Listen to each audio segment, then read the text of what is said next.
Halo Bang Irzan Raditya dari Kata.ai. Apa kabar Bang Irzan? Baik, alhamdulillah kabarnya. Apa kabar Mas Reza? Baik juga. Tadi saya udah coba chatbot dari covid19.go.id. Saya mau tahu, ada lagi nggak contoh chatbot yang lain? Menarik, karena saat ini chatbot sudah banyak dimanfaatkan oleh berbagai macam industri. Salah satunya yang sering dimanfaatkan itu untuk layanan telekomunikasi atau telco. Mungkin Mas Reza mau coba salah satu chatbot hasil kolaborasi kami dengan Telkomsel, namanya Veronica. Ada di WhatsApp loh si Veronica ini. Veronica, kita buka. Saya sudah terhubung dengan nomor Veronica nih. Misalnya saya ketik halo. Cukup cepat, seperti balasan dari chatbot COVID-19 tadi. Kurang dari 1 menit, beberapa detik saja saya sudah dapat balasan. Dan ada arahan untuk mengetik ulang nomor berapa untuk melaksanakan instruksi jenis apa. Misalnya isi pulsa, beli paket, tukar poin, dan lain-lain. Ini keuntungan kita pakai chatbot tuh apa aja sih? Sebetulnya gini, Mas Reza. Chatbot ini hadir dalam aplikasi messaging atau aplikasi chatting seperti WhatsApp, Telegram, Facebook Messenger, Line, dan lain-lainnya. Kita bisa lihat masyarakat Indonesia ini adalah masyarakat yang sangat menggandrungi aplikasi mobile, apalagi aplikasi chatting. Challenge adalah ketika ada satu layanan, selama ini masyarakat harus mendownload satu aplikasi baru. Kebayangkan, kadang-kadang kita punya handphone, punya storage-nya tuh sedikit gitu ya, tapi kita ingin mengakses layanan tertentu. Alhasil, kadang pula ketika ada aplikasi baru, kita harus belajar lagi kan cara pakainya, pendaftarannya. Nah, bayangkan, udah ada 130 juta orang di Indonesia menggunakan WhatsApp setiap bulannya. Nah, di WhatsApp ini kita bisa mengakses berbagai macam layanan tanpa harus mendownload aplikasi baru. Itu manfaat chatbot bagi pengguna. Dan bagi penyedia jasa atau penyedia bisnis bisa dibilang, manfaatnya adalah di kala pandemi ini semua usaha, semua bisnis berlomba-lomba untuk membangun cara baru supaya terhubung dengan pelanggan mereka.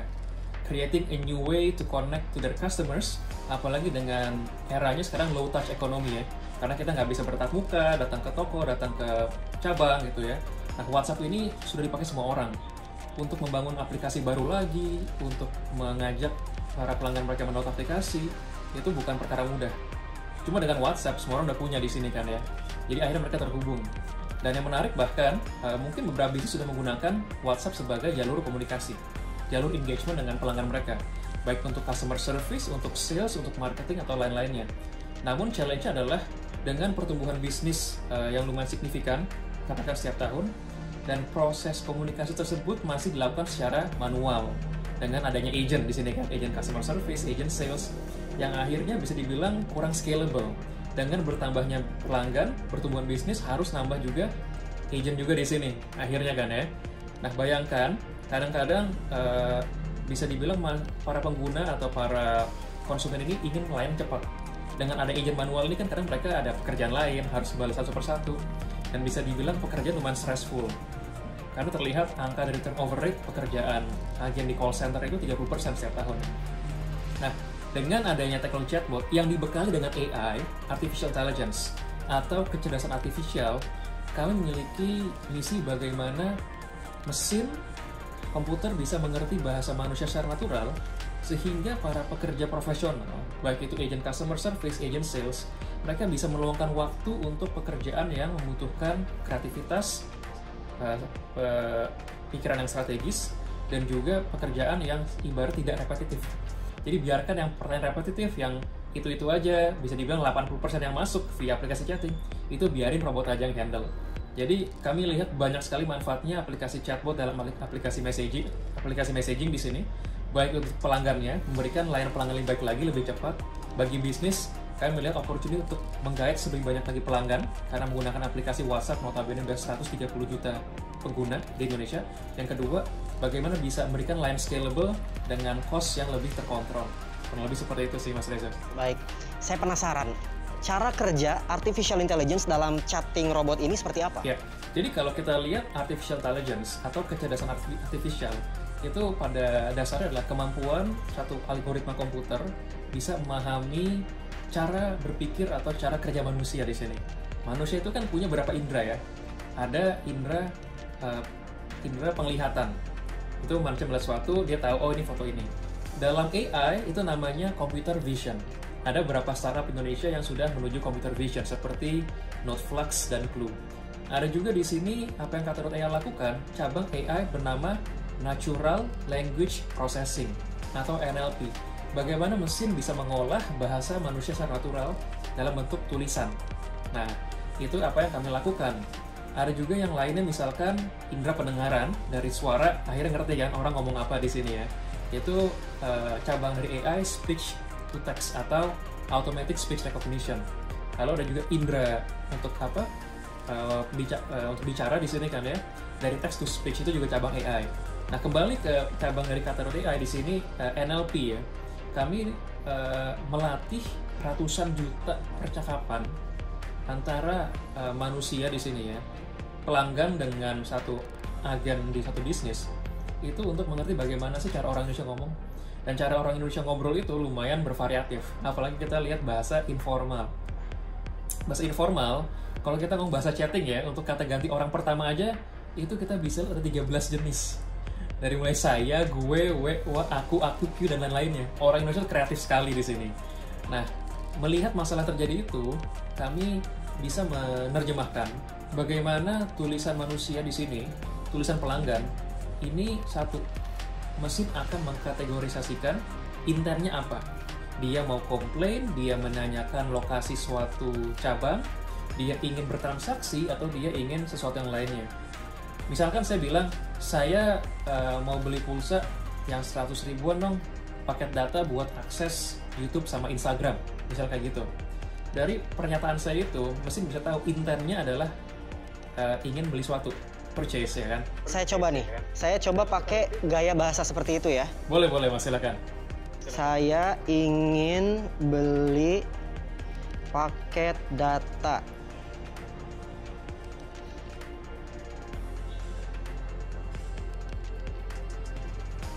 Takes time, sepertinya butuh waktu untuk dia. Oh, seperti yang tadi kita alami, cepat juga nih responnya. Langsung ada pilihan 1 sampai 5 dan 77 dan 99.